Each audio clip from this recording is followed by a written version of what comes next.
All right, this is the notes for section 2.5, and we are working on solving. So this first problem, we're going to solve for the variable r of the equation x is equal to gr8. And gr8 is put together. How are they attached together? So remember, when you're solving, you want to really do PEMDAS, or order of operations, in reverse order. So we would do our adding, subtracting first, then our multiplying, dividing, our exponents, and then parentheses last. So here you got to look at gr8. And how are they attached together? And they are attached together by multiplication. There is no sign there, but it's implied. And so what is the opposite of multiplication? Well, the opposite of multiplication is division. So we are going to divide by the g and the 8. So if I did it to the right-hand side, you have to do it to the left-hand side. So I have the g and the h. Therefore, that's going to give me r is equal to x over g8. Now, another special thing about Math Excel is that you will have to put variables in exactly as they are. So here I have a capital G, so I'd have to put in a capital G. And the R is lowercase, so I'd have to enter the R in as a lowercase. It will tell you you are wrong if you do not use the correct capitalization or lowercase properties. So just be aware of that and be very careful. And now our next example here is we are going to solve for the variable y, and 3x plus 2y is equal to 7. Okay, so if you look there, where's the y? Well, it's over here on the right-hand side. So what else is there? Well, I have a 3x and I have a 2 to deal with. And the first thing I'm going to do is order of operations reverse. And so I'm going to deal with a 3x. And how do I get rid of that? Well, right now it's a positive 3x, so I'm going to come in and subtract 3x from the left-hand side. But if I do that on the left-hand side, I have to do it from the right-hand side. And so that's going to leave me to y is equal to 7 minus 3x. Okay, 7 and x's cannot be combined, so please do not do 7 minus 3 and give me 4x, because the 7 doesn't have an x. You cannot do that, so please be very careful. Now, what's still with the y is that 2, and how's that 2 attached? Well, it's that implied multiplication. All right, so the opposite of multiplication is division, so I'm going to go in and divide by 2 and divide by 2.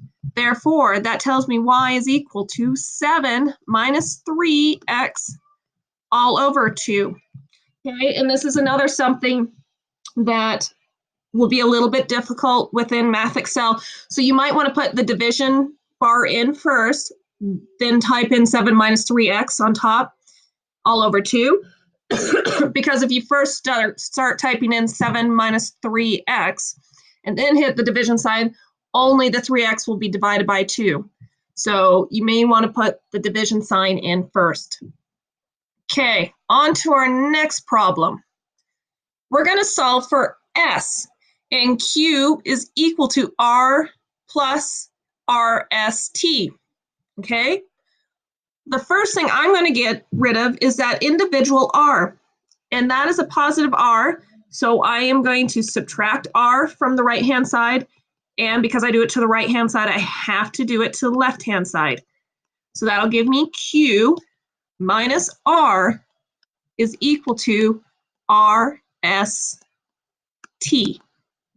Okay? Now what's still with that s? Well, you have that r and the t. They are attached by those little multiplication signs right there. I will put in. So instead of multiplying to get rid of multiplication, you do division. So you're going to divide by r and t. Same thing over here, r and t. Therefore, s is equal to q minus r all over rt. Okay? There'll be several of those problems for you to practice. All right. not only do we just have those lovely equations, but you're going to get word problems. You have been told that you're getting a rectangular banner, and it's 354 square inches. And the other thing you were told is it has a width of 58, oops, that should say inches, sorry guys, 58 inches. So if it's 58 inches wide, how tall is it? And from here, really what you want to start off with is making an actual equation. So you know that area is equal to your height times your width, okay?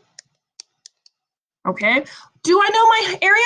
Yes, I do. It's 3,654 square inches, and that is equal to my height. Do I know the height?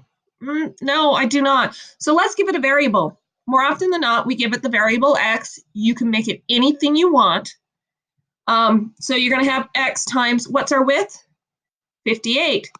Okay, now I have made this an equation just like what we've been doing. And so now I've got to ask myself, how do I solve for x? Okay, x is attached by multiplication of x. It's x times 58. So the opposite of multiplication is division. I'm going to divide by 58 on both sides. And then I'm going to pull out my little calculator and enter in 3,654 divided by 58. And that's going to give me 63 is equal to x. All right, so therefore I know my height is equal to 63 inches. Okay, now what about another form of application? Another form of application, we're going to need to know this equation. And this equation here is for Fahrenheit, conversions of Fahrenheit and Celsius. Okay, so everywhere else in the world will give you an equation for Celsius, or give you a temperature for Celsius, and you've got to know what that is in Fahrenheit, otherwise you have no idea if it's hot or cold. But this time, you know, we want to be able to convert it for somebody so that they know what kind of temperature is outside. And so in this example, we have 5 degrees Fahrenheit. And we want to find out what is it in degrees Celsius. So we're going to use that equation. Fahrenheit is equal to 9/5 times Celsius plus 32. So I'm going to plug in what I know. I know the 5. So 5 is equal to 9 divided by 5 degrees C plus 32. And the first thing I need to do is get rid of that 32. Because it's addition, I am therefore going to subtract 32 from 32. And I'm going to subtract 32 from 5. Okay, so 5 minus 32 is negative 27, is equal to 9/5 degrees C. Now what? Now what should I do? I can then, really, I want to get rid of that 5 because I don't like fractions, okay?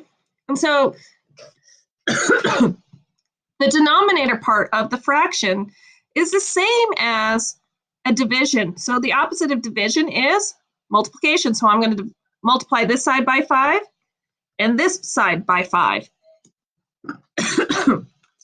And that's going to give me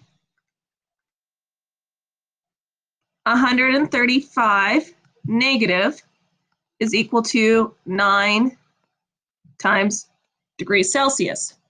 Okay, I'm going to move it over here. I'm going to rewrite it over here so I can finish.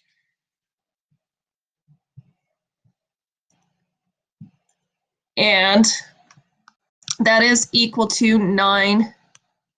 See, divide by 9, leaving you negative 15 degrees C. Okay,